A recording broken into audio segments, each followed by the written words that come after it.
My name is Cathy Merriman. I live in Toronto, Canada. I work for World Wildlife Fund Canada for their Endangered Species program. Travel is very important to me, and I've never been one to take conventional vacations. I think I would get bored if I had to sit around and relax too much. I've always been very curious to learn about other countries and other cultures, so I jumped at the chance to go to Ecuador and visit the rainforest.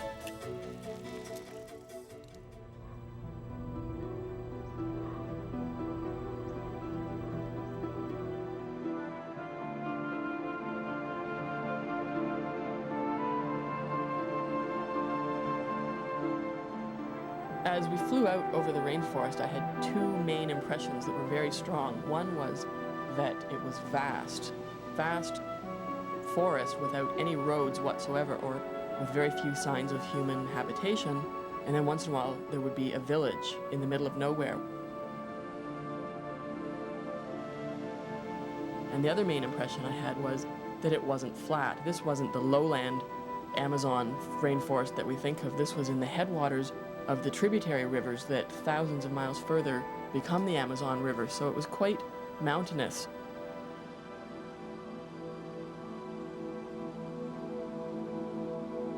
Our destination was the small village of Canas, but since there's no roads leading to it, we had to fly in. As we landed at the airstrip, we were coming into the unknown to a certain extent because despite my guide Miguel's best efforts, he hadn't been able to convince the pilot to actually bring us to Canas, the village that we were going to. We were at a village called Cangaimi. I didn't know how many kilometers away or how long it was going to be. All I knew was I was going to have to walk, and that wasn't what was expected.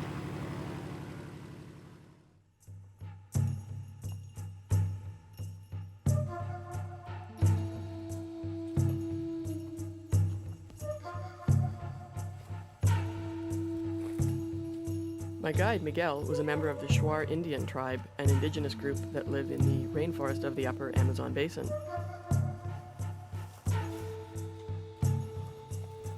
Lucky for me, I didn't actually know how far it was going to be. They told me that it might take me 6 hours, but it turned out to be 9.5 hours of the most difficult walking I've ever done. It was up and down, very steep, very slippery rainforest footpaths that were muddy and rocky.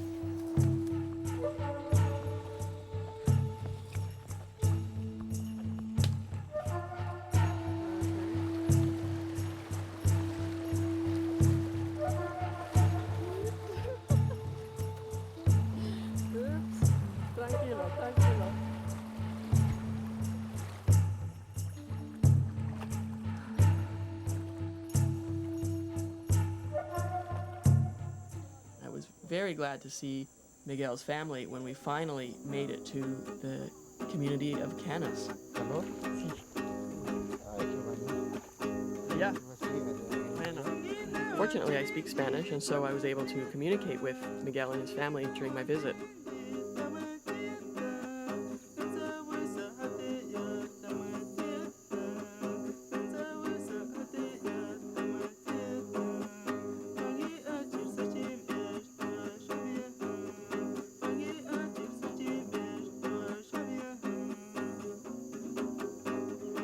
Canas is a community that, by North American standards, is very isolated. There were no roads, no vehicles of any kind coming in there, and the only communication they had with the outside world was a two-way radio that was powered by a car battery that was hooked up to a solar panel. So I took advantage of this means of communication to try to find out if I could get picked up by an airplane at that community, because as much as I enjoyed the adventure of hiking in, I really didn't want to do it again. So I was assured by a contact in the capital city that they'd be able to send a plane right into the airstrip at Canas for me. Little did I know how things would really work out later on. Muchas gracias, Eduardo. Hasta luego. Cambio. Pregúntale.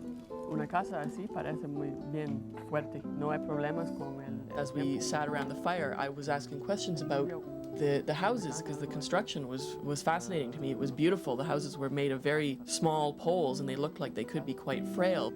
But at the same time, you could see they were very well built.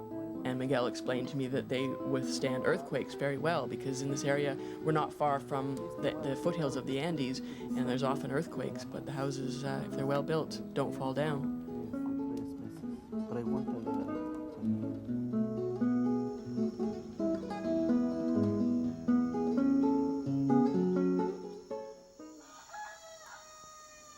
Despite the hard bed that I ended up sleeping on all week, it was actually very beautiful waking up in the morning because the spaces between the walls of my house let me look straight out into the forest and seeing the trees outlined by the sun and getting brighter as I lay there not wanting to get up.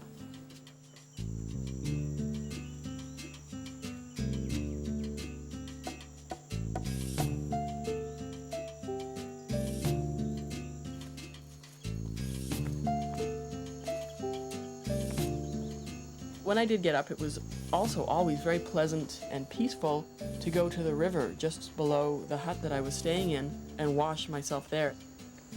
And this is where everyone in the village bathed all the time. And it was just such a quiet, peaceful spot. You couldn't be in a hurry the way we are at home in our usual lives when we're going to work and that sort of thing. Sitting on a rock at the edge of a beautiful river is really hard to feel in a rush.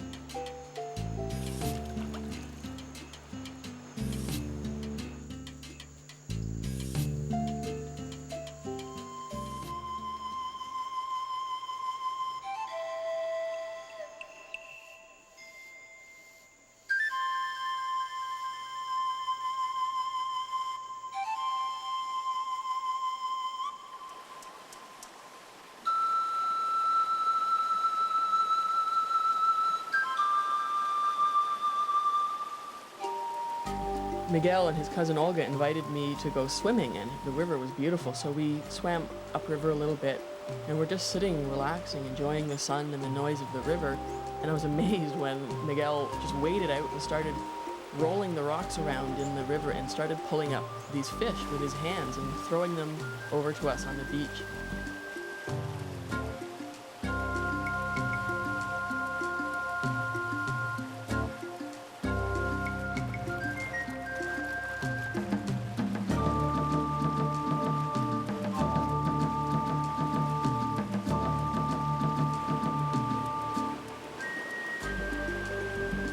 They ended up being our dinner later on that day. They were quite tasty.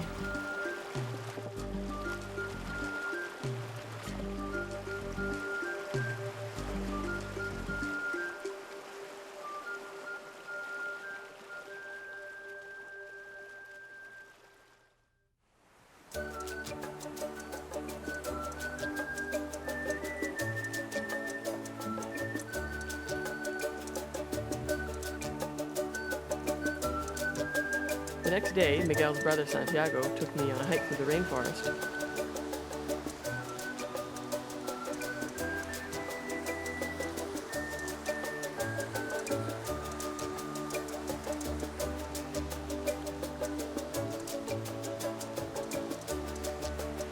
I can understand why they call it the rainforest.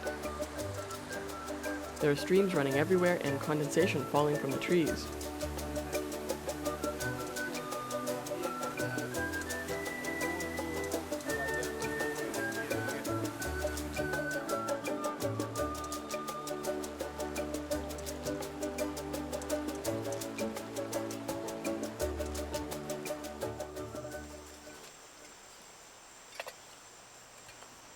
One of the most remarkable parts of the experience for me of being in Canis was how I was welcomed into the community and welcomed into the people's lives, and it was very much a community effort.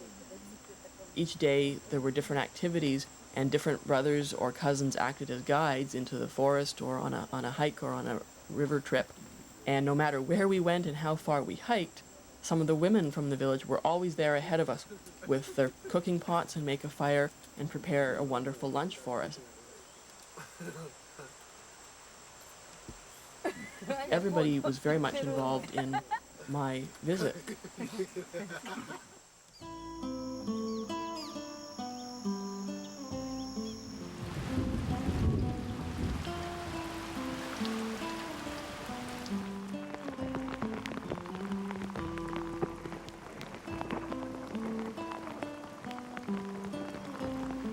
I was in the rainforest, and sure enough, it rained about half the time that I was there. And when it rained quite hard, and the people in Canis didn't seem to feel very active, a lot like us at home on a rainy day.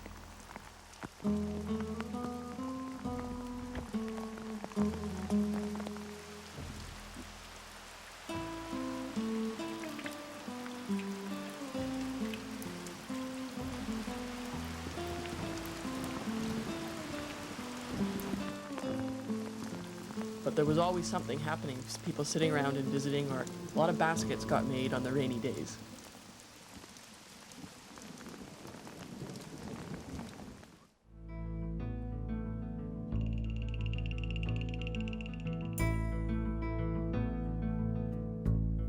Traditionally, the Shuar people painted their faces with vegetable dyes for special occasions. So I was invited to have this done for me, which was quite special. Each person has their own individual design, so every time they do it, each person has their own, it's almost like a signature. And the men have certain geometrical designs with lines, and the designs for women have more dots and more rounded shapes.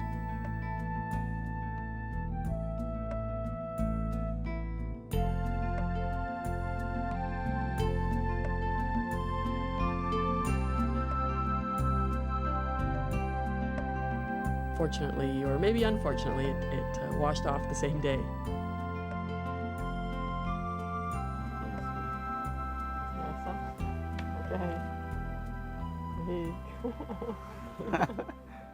Ah, bueno, que me hace bien, ¿ah? Es un trabajo fino, gracias. Claro, pues Okay. eso hay que limpiar.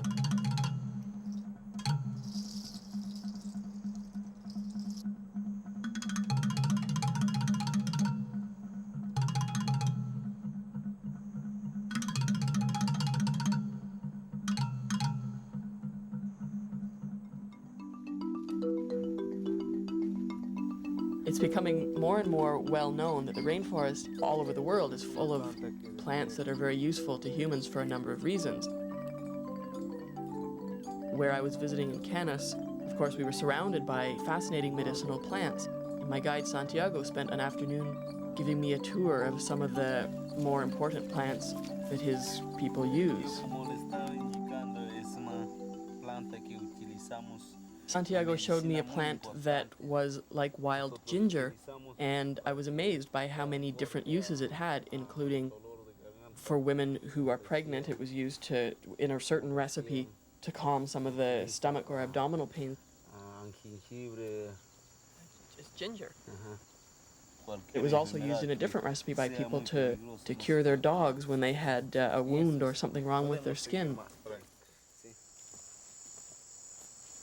I saw the dragon's blood tree. When it's cut, it bleeds sap that looks exactly like blood. And Santiago explained to me that if a person drinks too much of that sap, it can be very dangerous and could even kill you. But used properly, it cures a multitude of ailments. For example, a woman who decides she doesn't want to have any more children can drink a small amount of this and she won't have any more children. And at the same time, it's used for curing scratches or cuts on your skin.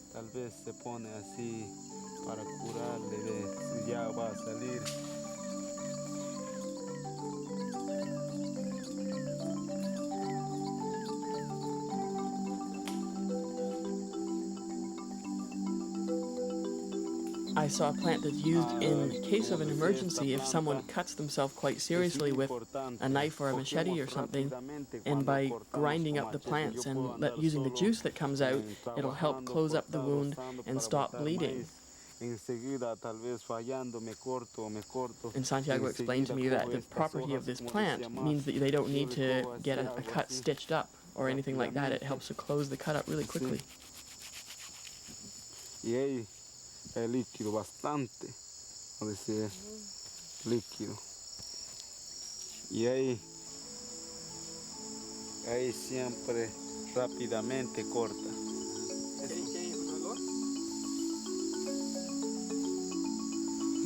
Muy bueno.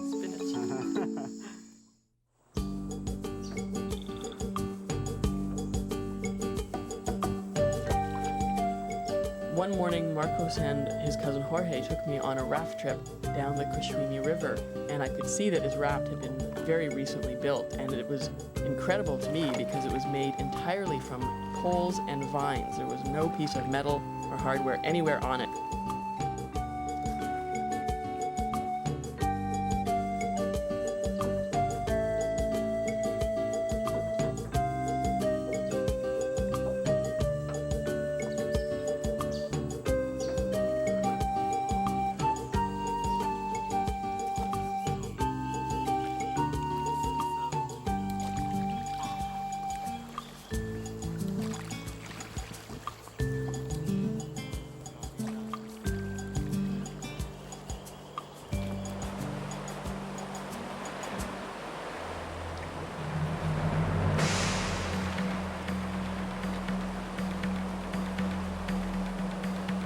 And as we went through the rapids, the water was shallow, but the current was really powerful.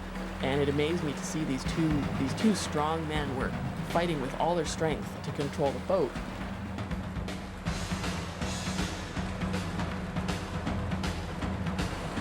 But I had to have faith in them that they wouldn't accidentally let me go.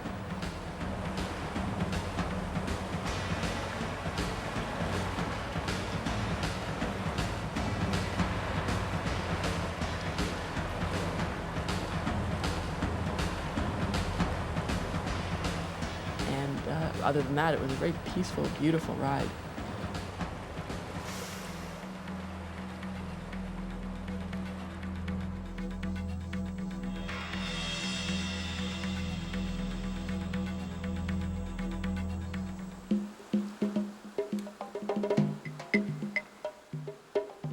While we were on our raft ride, Santiago fished for our lunch.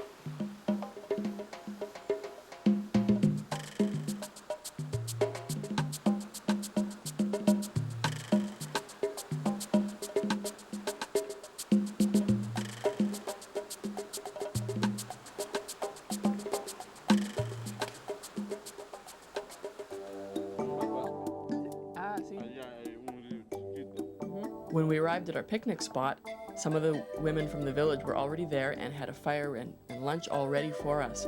And there were little fish like sardines and bigger fish that they had caught straight from the river that morning. And there's a real variety of different kinds of plants that are eaten as well, related to bananas and potatoes, so it was never boring what we ate, especially on this day when they presented us with giant beetle larvae.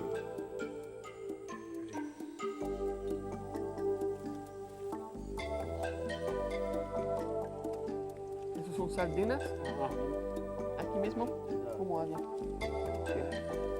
I'm pretty brave. I ate everything I was served that week, whatever sorts of fish or things were given me, but I have to say I didn't quite have the heart to eat a giant insect larva.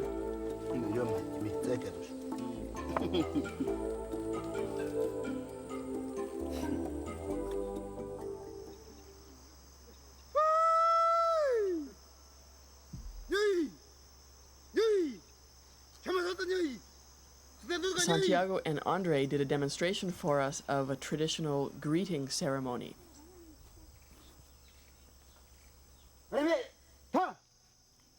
history of the Shuar tribe is one of a lot of violence and warfare. As they've been modernized, they don't need to do those things anymore, but the community I stayed with was trying very hard to retain and teach people about their traditions. So part of that tradition was making sure that a visitor who showed up at your house was a friend and not an enemy. So they had a ritualized greeting ceremony where they shook their spears at each other and shouted a series of questions and answers and greetings, and once they were finished, they sat down and had a drink together.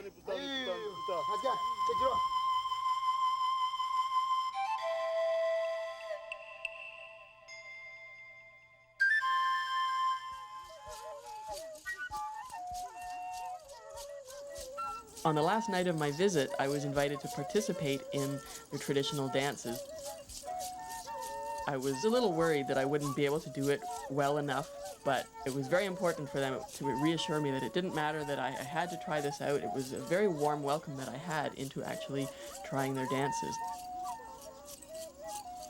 It took a lot more energy than I might have thought.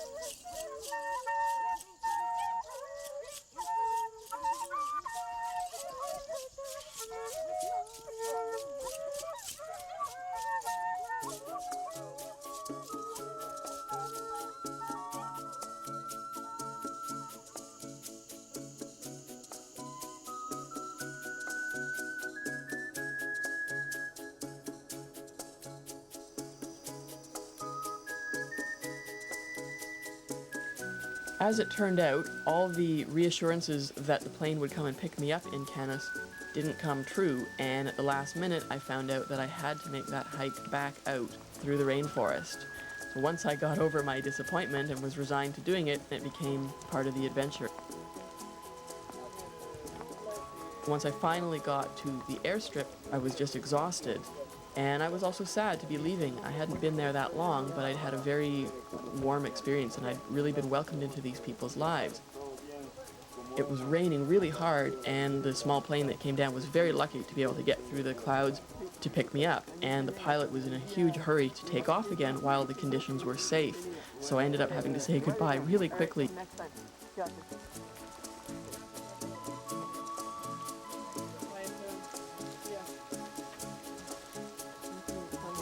I felt very sad as I flew away and really wished I could have stayed a little bit longer.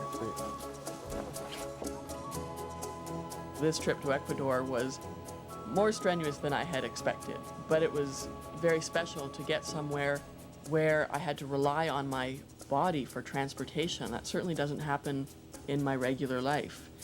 And so in a lot of ways this trip reminded me of what it's like to really have to rely on myself and on other people, and it was a very positive experience.